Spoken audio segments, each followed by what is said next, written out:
Caião, qual que é a diferença entre a graça religiosa e a graça do Evangelho? A graça religiosa é uma pergunta interessante, porque nem todo mundo sabe fazer a diferença.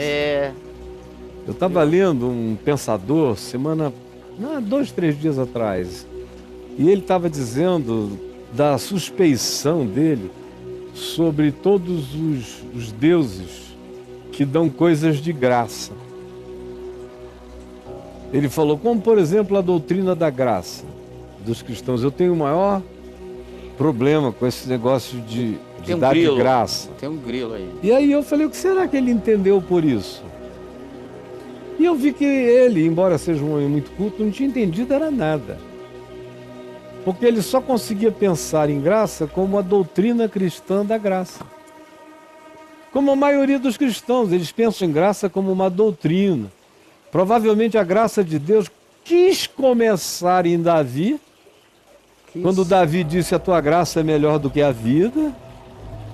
Quis começar em Davi e se inibiu. E só foi recomeçar mesmo, sem ser na cruz de Jesus e na bondade de Jesus, só foi começar mesmo como doutrina em Paulo. Olha isso. A sensação que os crentes passam é essa. E que sem a doutrina da graça não existe graça de Deus no mundo.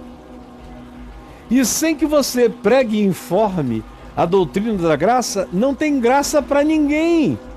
A graça é apenas uma informação a ser contada, mas não é a própria liberdade e o próprio amor de Deus, e Deus mesmo em ação. A graça parece que é uma quarta pessoa da Trindade. Você veja o nível da ignorância e da falta de percepção. Porque na realidade, graça é tudo que existe, né? Antes de ser qualquer coisa cristã, a graça é a existência. Ou seja, a graça, para nossa finitude ignorante e burra, começa pelo menos há 4,5 bilhões de anos-luz. Tá. A graça começa aí, pelo menos que foi quando fez bum, e houve bum. Quando deu uma pequena explosão. E aí começa o bum, vindo do que eles chamam, não sabendo designar, de singularidade absoluta, que é uma coisa ainda indesignável. E quando eles conseguirem designar esse elemento mínimo dessa singularidade, será apenas para descobrir que isso ainda é coisa demais, ainda é um pressuposto volumoso, se houver alguma coisa a partir da qual a explosão veio a ser a segunda coisa. Tá. Porque atrás dessa primeira coisa ainda há algo indesignável, e perenemente indesignável, porque não existe, apenas é, que é Deus. Então, eu vejo o pessoal falando de graça de Paulo para cá, dos Salmos para cá.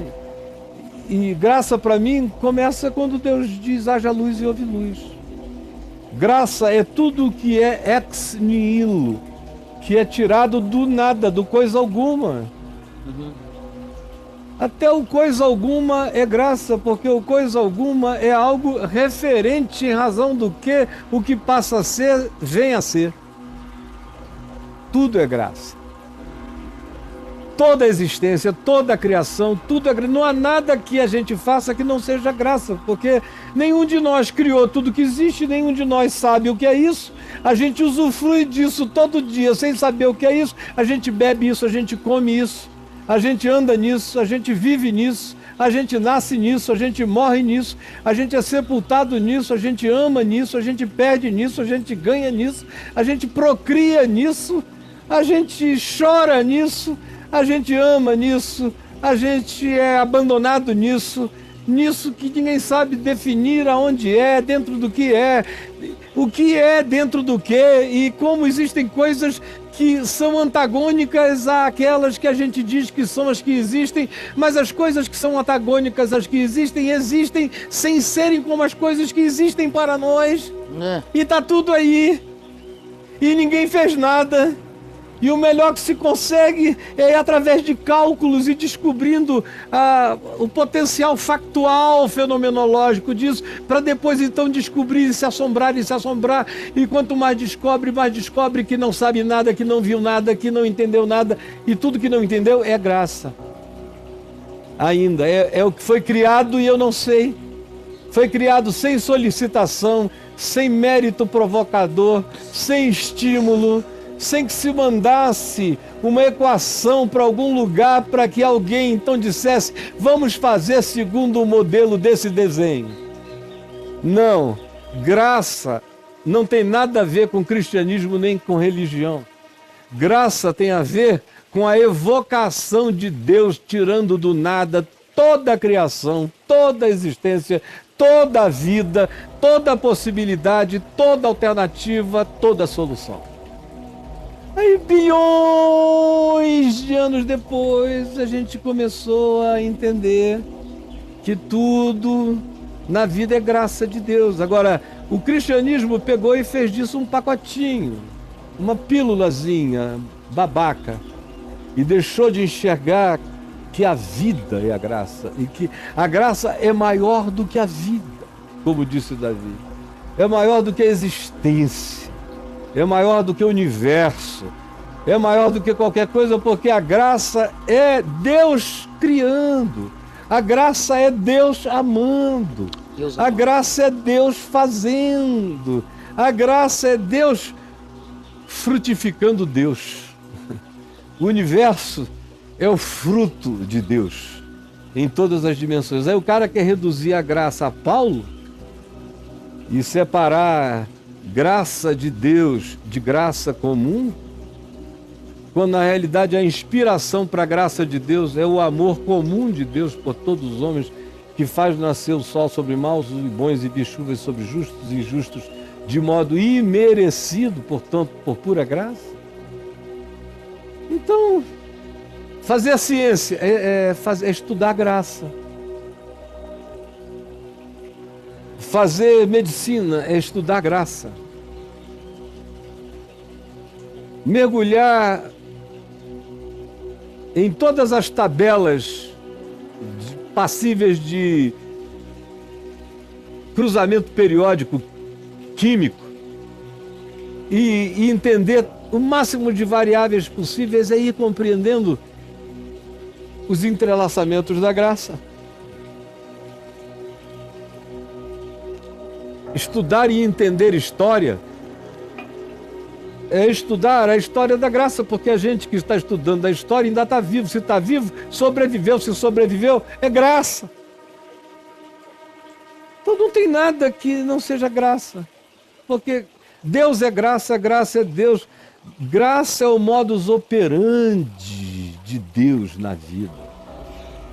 E o povo fica querendo reduzir isso a uma doutrina, ou a um atributo divino. Um atributo. Se nesse anatomismo reducionista de Deus, graça é um atributo divino, me dá vergonha alheia. A gente pode dizer, na mesma medida que a gente diz que Deus é amor, a gente pode dizer que Deus é graça? É a mesma coisa, sinônimo. Na mesma pegada. É, favor imerecido. Só faz favor imerecido quem ama. Quem ama? Por que eu trouxe filhos à vida e trago filhos à vida, mesmo sem ser pela via do útero? Pela aceitação do coração, da evocação de amor. Por graça, eu não estou dizendo, bom, esse meu filho, quem sabe, vai nascer, vai ficar rico, poderoso, vai me sustentar. Eu nunca tive meio segundo de pensamento sobre o que qualquer filho possa me dar. Na realidade, brother, eu não tenho nenhuma expectativa sobre filho nenhum. Eu só tenho a esperança do que eu possa dar a eles. Então, em relação a eles, é só graça. Tudo que eles me trouxerem, eu espero que seja por lucidez, por consciência, por gratidão. Mas não por nenhum dever ou obrigação. Seja por consciência ativada e acordada e gratidão lúcida. Por tudo que recebem, por tudo que eu sou para eles, mas eu deles. Até isso que eu desejo não desejo para mim, eu desejo para o bem deles, porque uma pessoa que recebe tanta graça e bem como eu tento compartilhar com os meus filhos e não enxerga nada, se torna um pobre coitado, miserável, cego e nu, porque não viu nada, não aproveitou nada. É assim como é na vida.